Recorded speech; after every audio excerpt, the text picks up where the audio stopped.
Attention all units. Some psychos are robbing the bank in Palomino Creek. Shit! Just bought another donut. Don't criminals have any consideration? Pick it up, Valero, you retarded asshole!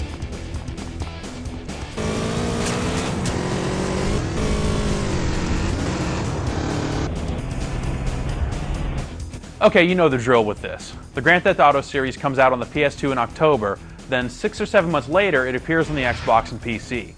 The exclusivity clause is up, and now we have 2 more versions of San Andreas to look at. The core game is the same, which of course means that it's fantastic. If you haven't played the game yet and you only own an Xbox or a PC, then by all means, run right out and get it. But if you're a multi-platform player, each of the 2 new versions has its own set of pluses and minuses, which makes the task of choosing which version is best a little more difficult. Let's start with the Xbox version. Ideally, you'd expect the Xbox version to look a little bit better than the original PS2 release, and for the most part that's true. However, the game is super jaggy. The aliasing on just about every surface really pops out, especially when you're running at 480p. Like at times I felt like my eyesight was going, or that I was watching a 3D movie without the glasses on or something. The control has been changed up just like it was changed for the Xbox versions of GTA 3 and Vice City, so your gas and brake are on the triggers. For the most part, the game controls just fine, though the flight stuff is a little crazy. Nothing you can't get used to, though. The other stick-out moment of the Xbox version is its load times. While they're probably on par with the PS2 version of the game, perhaps a little longer in spots, the game goes out of its way to let you know that it's loading.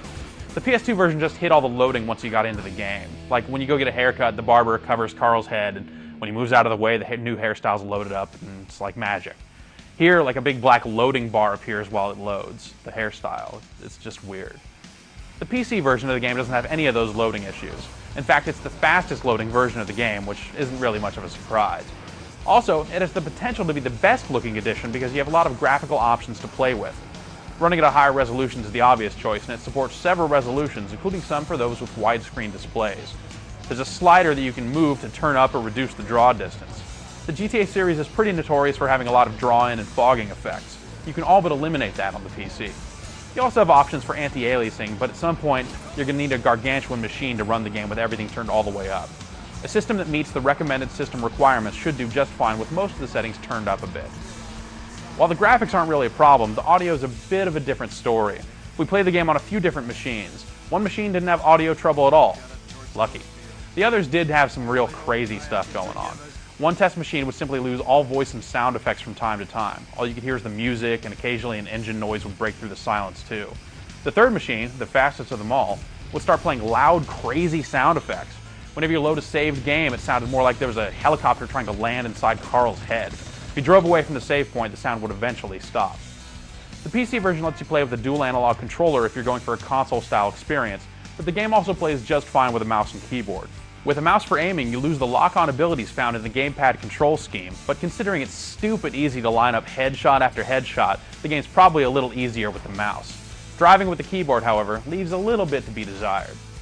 The PC version of the game would be the easy choice if not for the random audio bugs, but since they do appear to be fairly random, it's certainly possible that some players won't run into them. For the rest of us, perhaps a patch will appear at some point in the future. But even when you take these bugs and the occasional flaws of the Xbox version into consideration, Grand Theft Auto San Andreas is still an amazing game. There's a ton to do and see, and most importantly, all the stuff fits right into the context of the game.